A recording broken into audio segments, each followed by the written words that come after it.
और पहले भी कहा कि ये जो पौराणिक आख्यानों के जरिए जो राजनीति को अनफोल्ड करने की कोशिश सारे राजनीति के करते हैं। और ये देश ऐसा है कि जहां हर आदमी अपने आप को पांडव और सामने वाले को कौरव तो कहता ही रहा है।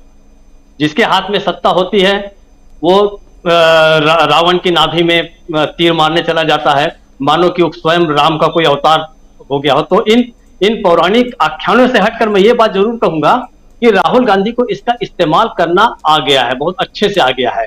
अब इसमें ठीक है, उस समय खरबपति थे, अरबपति थे, नहीं थे, ये किसको पता है, और वो काल कौन सा था ये भी विवादास्पद है, कई चीजें हैं उसमें। लेकिन यह है कि राहुल गांधी इन्हीं चीजों का इस्तेमाल, उन्हीं हथियारों का इस्तेमाल करना सीख गए हैं जिन हथियारों का इस्तेमाल कभी खुद भारतीय जनता पार्टी और आरएसएस के लोग कर रहे थे। लेकिन राहुल गांधी एक कदम आगे जाते हैं, वो बड़ा साफ नाम ले रहे हैं। जैसे उन्होंने कहा कि आज के कौरव जो है वो आरएसएस वाले हैं जिनके हाथों में लाठियां हैं वगैरह वगैरह। तो एक जो सामान्य व्यक्ति है, जो जनता है, वो निश्चित रूप से इन चीजों से वो प्रभावित होती है। दूसरा मेरा ये कहना था कि जो शरद पवार वाली जो बात है, तो राजीव जी मुझे ऐसा लगता है कि आप जो कुछ करते हैं वो बात सरकार तक पहुंचती है। मीनू जैन जी हमारी साथी करती है, वो कांग्रेस तक जाती है। मेरे जैसे छोटे पत्रकार के लिए संतोष की बात यह है कि कम से कम शरद पवार की पार्टी मेरी बात सुन रही है। हम पिछले कुछ दिनों से लेख के जरिए जो बोलते आए हैं कि ये जो हर आदमी का जब नया काम करने के समय पहले उसका मजाक उड़ाया जाता है, फिर उसकी स्वीकार्यता बढ़ती है, फिर उसकी इमेज सुधरती है। तो ये जो है शरद पवार ने ये सारा किया है। लेकिन मैं याद दिला दूं कि शरद पवार जो है उन्होंने पहले ही इसके प्रति अपना समर्थन तो कर ही दिया था। और मेरा ऐसा ख्याल है कि नवंबर के पहले या दूसरे हफ्ते के बीच में सुप्रिया सुले जो उनकी लड़की है वो बकायदे राहुल गांधी के साथ चली हैं, इस यात्रा में चली हैं। अच्छा, मुझे दूसरा ये भी समझ नहीं आती कि इस तपस्या शब्द को लेके ये नई समस्या क्या खड़ी हो गई। जबकि महाकाल का दर्शन करने जब गए थे राहुल गांधी तो उन्होंने वहां भी कहा था, वहां तो उन्होंने कहा था कि प्रकाश हिंदुस्तानी जी को याद होगा, वहां तो उन्होंने कहा था कि इस देश का किसान मजदूर ये भी तपस्वी है। उस समय पता नहीं, शायद उन्हें बात बहुत समझ में नहीं आई होगी, तो अब कहीं जाके बात समझ में आई है। राहुल गांधी ने खुद जब अपने आप को तपस्वी के रूप में शायद प्रेजेंट किया होगा तो जो है वो बीजेपी और आरएसएस वाले जो है वो थोड़े से गर्म हुए हैं, सक्रिय हुए हैं।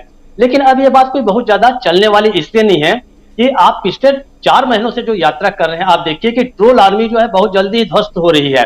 2-4 कदम चलती है, 2-4 ट्वीट करती है, कुछ थोड़े बयान देती है, उसके बाद उनका जो मामला है वो ठंडा हो जाता है और वो नए विषय की तलाश में फिर से लग जाता है।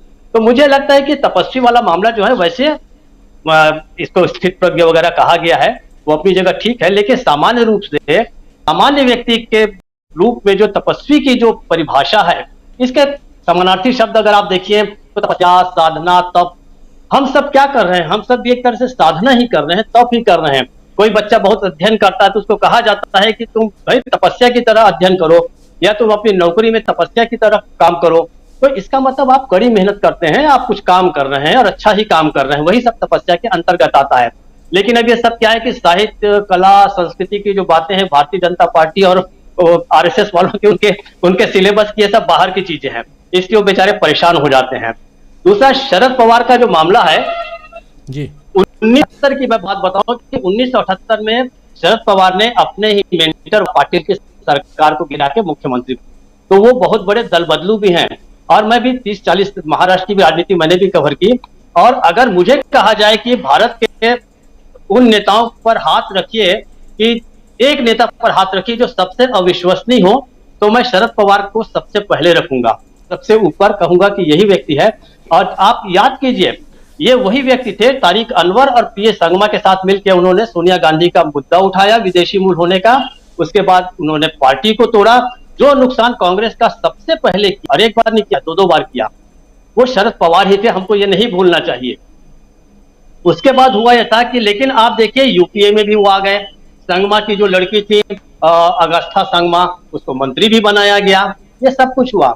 लेकिन आज की राजनीति में जो थाली के बैंगन जिसको कहा जाता है, ऐसे राजनीति के सबके काम के होते हैं, क्योंकि थाली का बैंगन जिस हिसाब से कभी भी कहीं भी लुढ़क सकता है, तो थाली के इर्द गिर्द बैठे सारे लोग उम्मीद जगाए लगते हैं कि ये बैंगन जो है लुढ़क के हमारी ही तरफ आएगा। तो शरद पवार की ये अहमियत जो है, ये आज के भ्रष्ट और अनैतिक राजनीति के कारण है। और दुर्भाग्य से हमको ये चर्चा करनी पड़ रही है कि शरद पवार का पलड़ा जिधर जाएगा वो क्या भारी होगा। हालांकि व्यक्तिगत रूप से शरद पवार की कार्य पद्धति का मैं हमेशा से विरोधी रहा हूं और आगे भी रहूंगा। लेकिन ये बात जरूर है कि अब शायद लोगों को ये बात समझ में आ रही है पिछले कुछ 15-20 सालों से कि हमने कितनी बड़ी गलती की। इस गलती की शुरुआत भी वहीं से हुई है। 97 में जैसे ही सोनिया गांधी आई थी, उसके बाद से इन लोगों ने यह मुद्दा उठाया था, 3 लोगों ने। तो शरद पवार को मैं हमेशा से हिंदुस्तान की राजनीति के बहुत बड़े खलनायकों से मैं एक में मैं हमेशा गिनता रहा हूं और आगे भी गिनता रहूंगा, चाहे वो आज की राजनीति में कितने भी प्रासंगिक होने की कोशिश करें। हमको ये भी नहीं भूलना चाहिए कि आज वो राहुल गांधी का सपोर्ट कर रहे हैं, उसका एक कारण ये है कि शरद पवार का पूरा जो शामियाना है वो सिमट कर केवल महाराष्ट्र में रह गया है, और महाराष्ट्र की राजनीति में प्रासंगिक बने रहने के लिए उन्हें एक सहारे की जरूरत है, जो उन्हें अब भारतीय जनता पार्टी और जो शिंदे का जो गुट है शिवसेना का, वहां से उनको सहारा नहीं मिलने वाला है।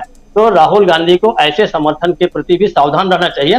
लेकिन ठीक है, कोई आदमी सपोर्ट कर रहा था, आप ये तो कहेंगे नहीं कि भाई आप हमारा समर्थन मत कीजिए। शरद पवार करना चाहते हैं तो अच्छी बात है, लेकिन उम्मीद ये की जाए कि शरद पवार अगर समर्थन दें, वो समर्थन स्थायी हो, टिकाऊ हो और देश के लिए अच्छा हो।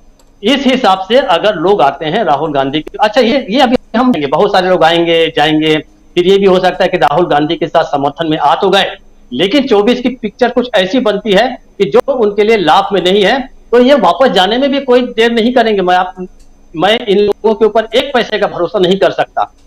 तो कुल जमा यह है कि फिलहाल अभी के समय में ये कहा जा सकता है कि शरद पवार का आना, हालांकि शरद पवार पहले आ चुके हैं, काफी समय से कांग्रेस के साथ हैं, तो अब है मान के चलिए कि ये बदलाव की आहट जो है वो शरद पवार ने भी अपनी ओर से उसको हरी झंडी दिखा दी है। राजीव जी। जी, थाली के बैगन